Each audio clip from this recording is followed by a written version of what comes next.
Assalamualaikum warahmatullahi wabarakatuh. Perkenalkan, nama saya Fatima Az-Zahra dengan NIM 2104091 dari kelas DKVA. Pada kali ini saya akan menjelaskan tentang poster infografis timeline yang telah saya buat dengan tema gaya desain Memphis.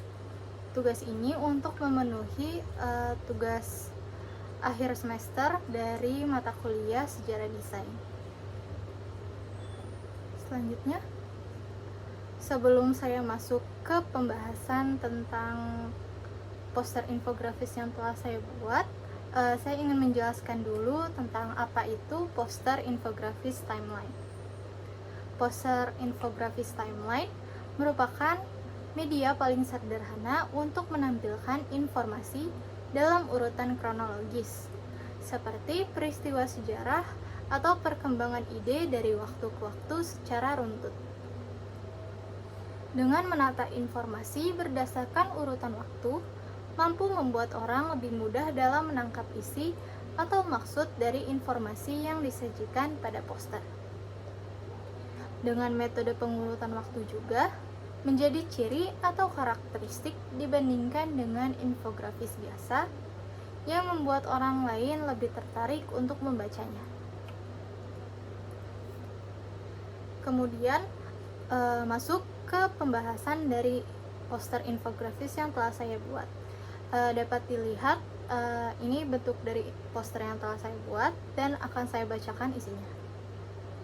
Pada 70-an akhir, dunia industri didominasi oleh desain produk dengan visual yang gelap dan terkesan serius. Ettore Sottsass, saya menampilkan visualnya juga, merasa desain pada saat itu monoton dan kaku. Lalu ia melakukan pertemuan dengan 22 desainer lain untuk membuat aliran desain baru dalam satu organisasi bernama Memphis Milano. Lalu pada awal 1980, gaya Memphis menjadi tren yang melebar ke desain grafis, furniture, hingga fashion. Lalu saya juga memasukkan ciri-ciri dari gaya Memphis, yaitu terdiri atas bentuk geometris, kombinasi warna neon, pastel, dan primer, serta banyak pola yang berulang. Kemudian lanjut kepada timeline tahun 1985, Ettore Sottsass meninggalkan organisasi. Kemudian pada 1988, organisasi resmi dibubarkan dan para desainer melanjutkan karirnya secara solo. Lalu pada tahun 1996, merek Memphis Milano dibeli oleh Alberto Bianchi Albrici. Dan terakhir pada tahun 2010, gaya nostalgian tahun 80-an muncul kembali dan desain Memphis kembali menjadi inspirasi oleh banyak desainer. Kemudian saya akan menjelaskan tentang apa itu Memphis. Gaya desain Memphis ini adalah pergerakan desain yang dikenal karena bertentangan dengan desain modern yang minimalis, simple, dan tidak mencolok. Aliran ini mulai berkembang pada tahun 1981 hingga 1987 yang dilahirkan oleh organisasi Memphis Milano. Selanjutnya, lanjut lagi. Pada saat itu desain objek itu biasanya dirancang sesuai dengan fungsi dan bukan bersifat dekoratif, sehingga pendekatan dari gaya Memphis ini ditandai dengan adanya kreativitas dan humor yang mencoba memisahkan objek dari ide atau pikiran tentang fungsionalitas, serta memisahkan diri dari gaya desain yang serius dan kaku, dengan merancang bentuk-bentuk geometris yang abstrak dan asimetrik sebagai aspek yang dekoratif serta artistik. Lalu lanjut kepada sejarahnya. Dimulai pada akhir tahun 70-an, desain yang digunakan pada masa itu didominasi oleh penggunaan warna gelap serta objek yang minimalis, sehingga memberi kesan kaku dan serius. Hal ini lalu membuat Ettore Sottsass, desainer asal Italia pada saat itu, ingin membuat sebuah perubahan dan menghidupkan kembali desain yang ia nilai telah mati. Lalu ia membuat pertemuan dengan 22 desainer internasional lainnya untuk merancang sebuah gebrakan penciptaan aliran baru dalam desain yang ceria dan kreatif, serta tidak terikat dengan fungsionalitas untuk melawan gaya desain yang beredar pada masa itu. Selanjutnya, perkumpulan itu pun kemudian diberi nama Memphis Milano. Dengan kata Memphis yang berasal dari salah satu kata pada judul lagu Bob Dylan, yaitu Stuck Inside of Mobile with the Memphis Blues Again, yang kebetulan saat itu diputar terus-menerus saat pertemuan pertama mereka. Pada era gaya Memphis ini juga bertepatan dengan kondisi politik di akhir Perang Dunia II, di mana politik Italia memiliki sistem multipartai dengan 2 partai dominan. Background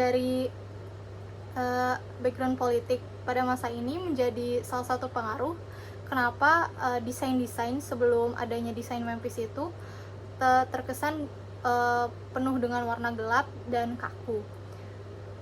Kemudian sebelum 1 dekade, gaya Memphis perlahan mulai meredup seiring perubahan gaya lainnya. Selanjutnya saya akan memberitahu kalau desain Memphis ini tuh sebenarnya terinspirasi oleh beberapa gaya desain yang ada sebelumnya, yaitu pop art, art deco, dan kitsch. Pertama, art deco.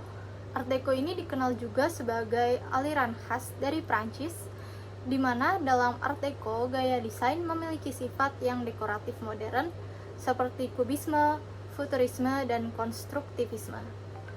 Hal yang diambil dari art deco ini yaitu bentuk-bentuk geometrisnya yang simpel. Selanjutnya, pop art. Berasal juga dari istilah pop culture atau budaya yang berkaitan dengan hiburan, komersil, dan informalitas. Merupakan bentuk gerakan seni modern yang meniru metode, gaya, dan tema dari budaya populer di media massa, seperti komik, iklan, dan science fiction. Hal yang diambil dari pop art ini adalah warna-warnanya yang ceria. Selanjutnya yaitu kitsch, salah satu gaya pengaruh art deco yang lahir pada tahun 1950-an dengan gaya yang futuristik yang menonjolkan kontras font serta warna yang sesuai. Pada style ini, pewarnaan antara tipografi dengan ilustrasi dibuat kontras dengan menggunakan warna yang cerah dan berani, serta disusun dengan bentuk yang aerodinamis. Ciri unik lainnya juga dengan menampilkan tokoh atau figur utama yang berpose atau dengan gaya yang unik. Selanjutnya berikut adalah salah satu contoh untuk bentuk pengaplikasian dari gaya Memphis pada furniture seperti meja, rak, maupun kursi. Selanjutnya saya akan memberitahu kenapa alasan saya memilih gaya Memphis ini. Alasan saya memilih desain Memphis ini yaitu karena menurut saya gaya Memphis ini tidak akan mudah tergantikan oleh desain lain, di mana buktinya itu terlihat oleh dari fakta bahwa gaya ini sudah ada cukup lama, yaitu sejak tahun 80-an. Namun walau sempat redup, kenyataannya pada tahun 2010 gaya ini kembali berkembang dan hingga saat ini masih eksis dan banyak digunakan pada berbagai media. Sekian itu saja yang dapat saya sampaikan. Bila ada kesalahan kata, mohon maaf. Wassalamualaikum warahmatullahi wabarakatuh.